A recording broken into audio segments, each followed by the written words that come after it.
September 15th, 1984. Portland Hospital, London, 4:20 p.m. As Princess Diana held her newborn son Harry for the first time, she noticed something that made her blood run cold. The baby's distinctive red hair was nothing like Charles's dark brown locks or her own blonde strands. Even more telling were Harry's facial features, the strong jaw, the deep-set eyes, the unmistakable resemblance to someone who definitely wasn't Prince Charles. Diana's heart raced as she realized the devastating truth. Harry wasn't Charles's son. She was holding the biological child of her former lover, James Hewitt. But what terrified Diana most wasn't the scandal this would create. It was the look in Charles's eyes when he first saw Harry. A look of cold recognition that said he knew exactly whose child this was. But what nobody knows is how Diana managed to hide the truth for years, and why Charles treated Harry so differently from William, the birth that changed everything. September 15th, 1984, Portland Hospital. When Prince Harry was born, the official story was one of royal joy and celebration. But behind the hospital room doors, a different drama was unfolding. "He's beautiful," the midwife said, placing Harry in Diana's arms. "Look at that gorgeous red hair." Diana felt her stomach drop. Red hair ran in the Spencer family, but not this shade. This was the distinctive auburn color she remembered so well from her riding instructor, James Hewitt. Charles approached the bed slowly, his face unreadable.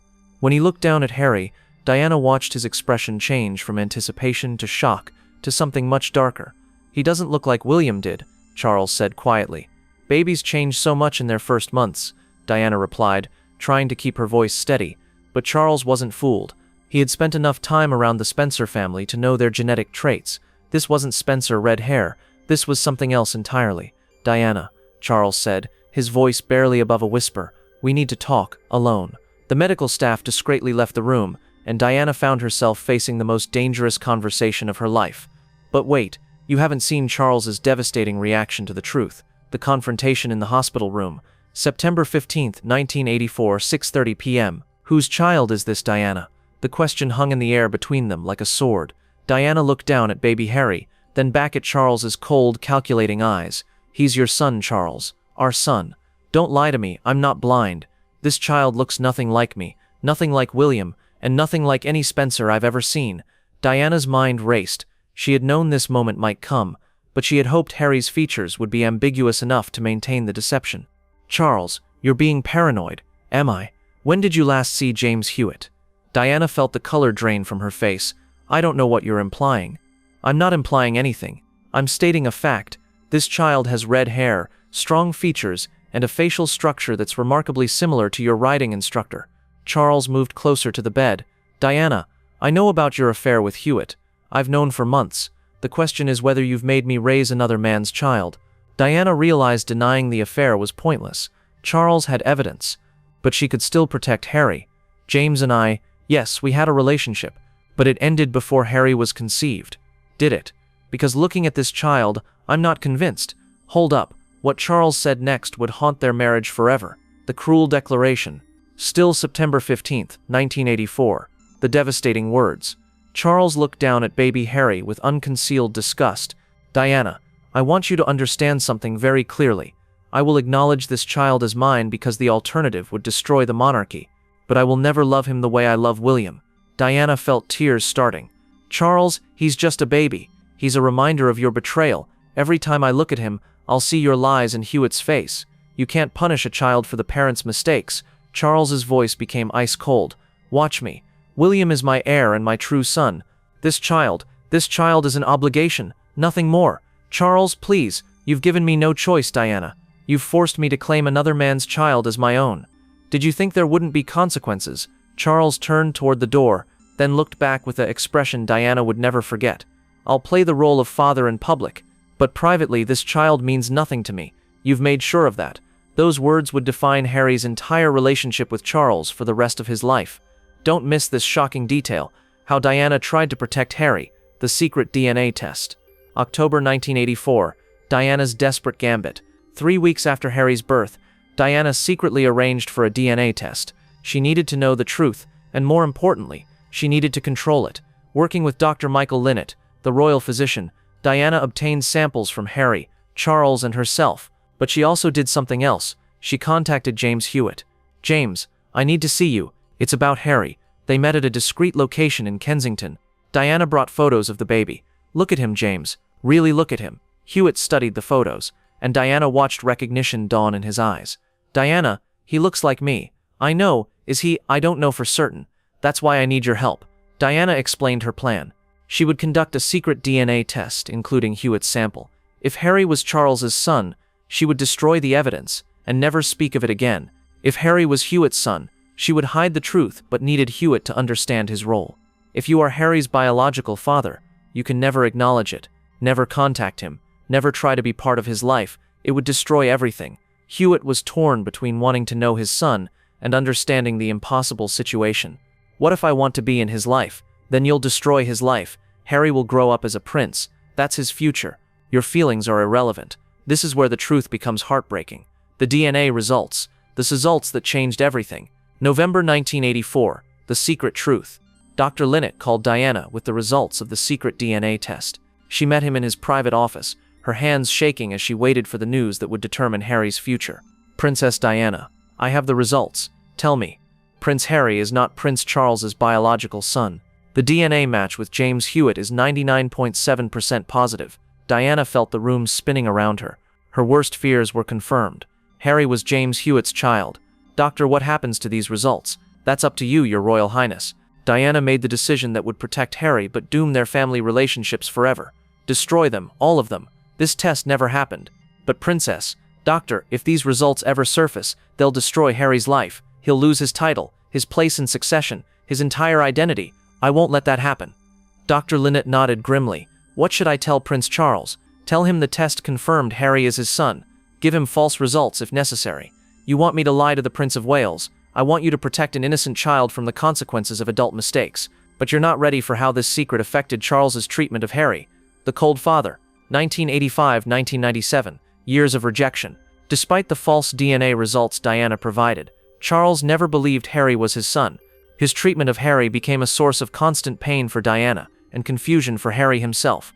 The differences were obvious. With William, Charles spent hours teaching him about royal duties, took him on private trips and adventures, showed patience with his mistakes, spoke about him with pride and love, included him in important royal discussions. With Harry, barely acknowledged his presence, never took him anywhere alone, showed irritation at his boyish behavior, rarely mentioned him in conversations, treated him like an unwelcome guest. Diana's private observations. Charles acts like Harry is invisible, Diana confided to her friend Carolyn Bartholomew. When Harry tries to show Charles his schoolwork, Charles barely glances at it.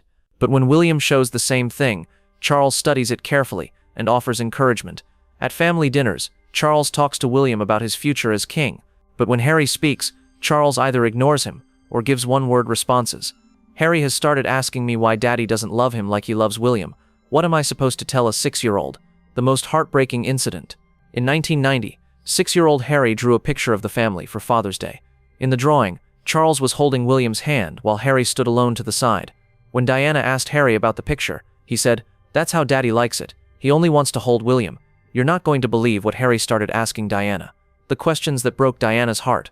1995, Harry's growing awareness. As Harry grew older, he became increasingly aware of his father's different treatment. His questions to Diana became more painful each year. Age 6, Mummy, why doesn't Daddy play with me like he plays with William? Age 8, Mummy, does Daddy love me? He never says he does. Age 10, Mummy, why do I look different from Daddy and William? My hair is different. My face is different. Age 11, Mummy, am I really Daddy's son? Sometimes I feel like he wishes I wasn't there. Each question cut deeper into Diana's heart because she knew the truth behind Charles's behavior. Harry's intuition was correct. Charles didn't consider him a real son. Diana tried to compensate by giving Harry extra love and attention, but she couldn't fill the void left by his father's rejection. Here's the most shocking part. What Diana discovered about Charles's plans, the succession plot. Diana discovered that Charles had been quietly working to minimize Harry's role in the royal family. She found documents in Charles's study that outlined a long-term plan, Project William, securing the true succession. The document detailed Charles's strategy to emphasize William as the true heir, limit Harry's royal duties and public profile, gradually phase Harry out of important royal functions. Most devastatingly, the document contained this note in Charles's handwriting. Harry's parentage questions must never be allowed to surface publicly. The best strategy is to make him irrelevant to the succession through gradual marginalization rather than dramatic exclusion. Diana realized Charles was systematically destroying Harry's royal future while maintaining plausible deniability. Don't miss this revelation.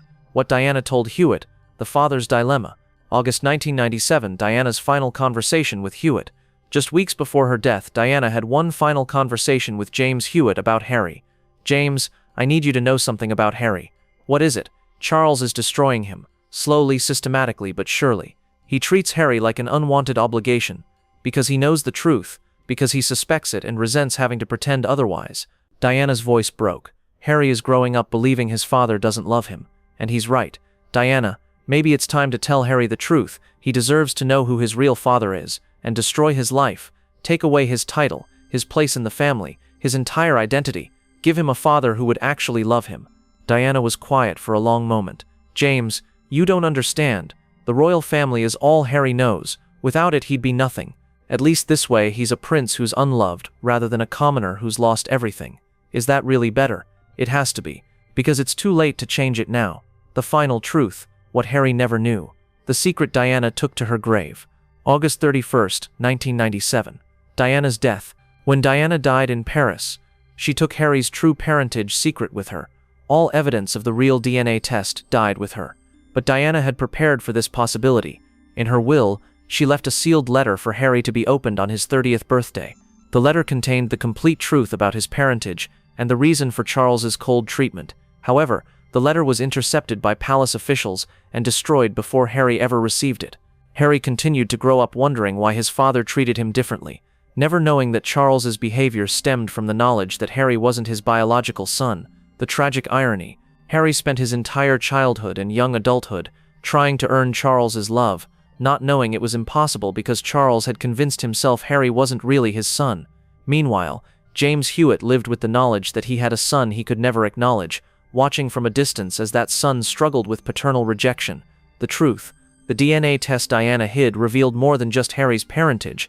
It exposed the cruel reality of royal family dynamics where bloodline matters more than bonds, and where innocent children pay the price for adult scandals. Harry's entire personality, his rebelliousness, his military service, his eventual break from the royal family, can be traced back to growing up with a father who never truly accepted him. The greatest tragedy isn't that Harry might not be Charles's biological son. It's that Charles's cold treatment made Harry feel unwanted regardless of his true parentage. Some secrets are kept to protect people. Others are kept to protect institutions. Diana chose to protect Harry's royal status at the cost of his emotional well-being.